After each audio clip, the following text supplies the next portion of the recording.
صحبت ما و شما در اطراف سیرت پیغمبر خدا صلی الله علیه و سلم، سرگذشت حیات پاک و مبارک رسول خدا صلی الله علیه و سلم شروع شده است و ادامه خواهد داشت. درس های سیرت پیغمبر خدا صلی الله علیه و سلم فایده دارند. علاوه بر این که علم و معرفت و دانش شما زیادتر می گردد و در موارد از حیات رسول خدا صلی الله علیه و سلم آگاهی پیدا می کنید. علاوه بر این یکی از فایده های حیات مبارک رسول خدا صلی الله علیه و سلم را گفتن و شنیدن این هست که محبت رسول خدا صلی الله علیه و سلم در دلهای ما و شما راسختر و قویتر می گردد،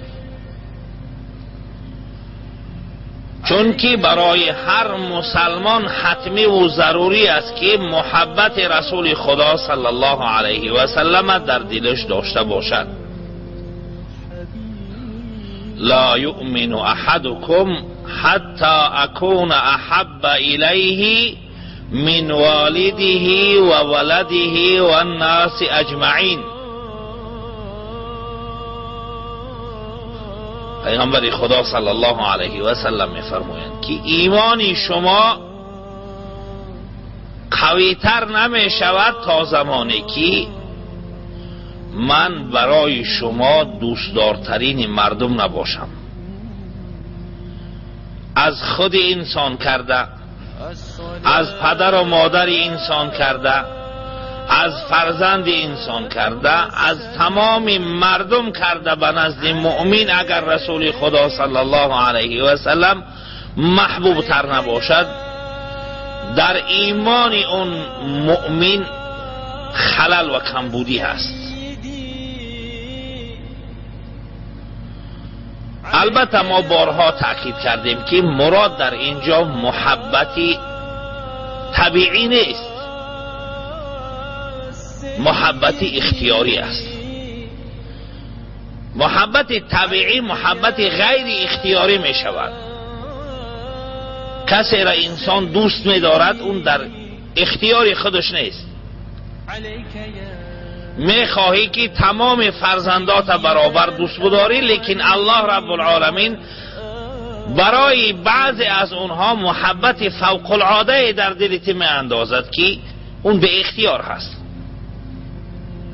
یک انسان 2 زن یا 3 زن یا 4 زن دارد، می خواهد که همش برابر دوست بدارد، اما الله رب العالمین محبت بعضی اونها را نسبت به بعضی زیادتر و کمتر می گرداند. این چیزی هست که در اختیار بنده مؤمن نیست. این را محبت طبیعی می گویند، محبت غیر اختیاری در وجود هر انسان هست اما به خواست خود انسان نیست. برای همین وقتی میبینیم که رسول خدا صلی الله علیه و سلم در بین ازواج مطهرات، در بین مادرهای مؤمنها، در بین همسرهای خودش عدل و مساوات و برابری را اختیار میکردند و دعا میکردند که اللهم هذا قسمی، ای پروردگارا این تقسیم و برابری که در اختیار من بود اون را کردم. اللهم هذا قسمی فیما املکو، چیزی که در اختیاری من بود کردم. فلا تؤاخذنی فیما لا املکو، اما در اون چیزی که از دست من بیرون هست، در قدرت من نیست، خدایا در اون چیز من را مؤاخذه نکن. شارح های حدیث می فرمایند که این اشاره بر این است که محبت دل، محبت غیر اختیاری چیزی نیست که در اختیاری بنده باشد. اشاره بر همین دارد که رسول خدا صلی الله علیه و سلم نسبت به دیگر ازواج مطهرات مادر مؤمنها حضرت عایشه رضی الله تعالی عنها را زیادتر دوست می داشت. این چیزی است که در انسان گناه نیست.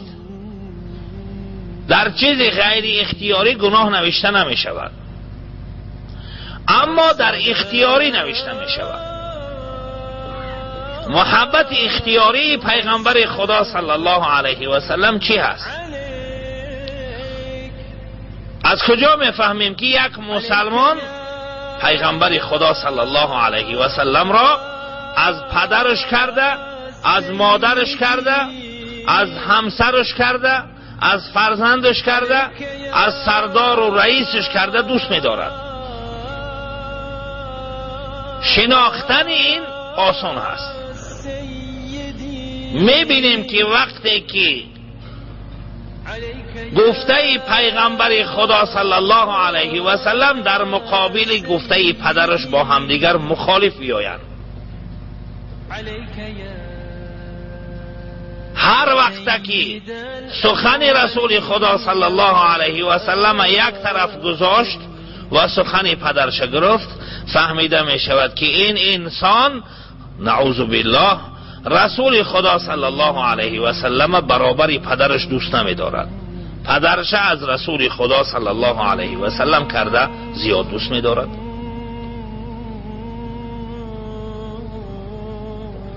سخن همسرش با سخن رسول خدا صلی الله علیه و سلم مخالفت کرد. همسر کاری را طلب دارد کردنشه، رسول خدا صلی الله علیه و سلم ناکردنی اون کار امر میکند. یا رسول خدا صلی الله علیه و سلم به کار کردن برده مؤمن امر میدهد، زنش به نکردنش. در همین جا مؤمن بودن انسان و محبت رسول خدا صلی الله علیه و سلم را وزن و قدرش در دل یک بنده مؤمن نمودار می شود. اگر سخن رسول خدا صلی الله علیه و سلم قبول کرد، فهمیده می شود که رسول خدا صلی الله علیه و سلم برایش محبوب است. اگر خدا نخواسته برعکس شد، سخن همسرش گرفت، برای رضایت اون را به دست آوردن و سخن رسول خدا صلی الله علیه و سلم یک طرف گذاشت، فهمیده می شود که این انسان پیغمبر خدا صلی الله علیه و سلم را چنین همسر و زنش دوست نمی دارد.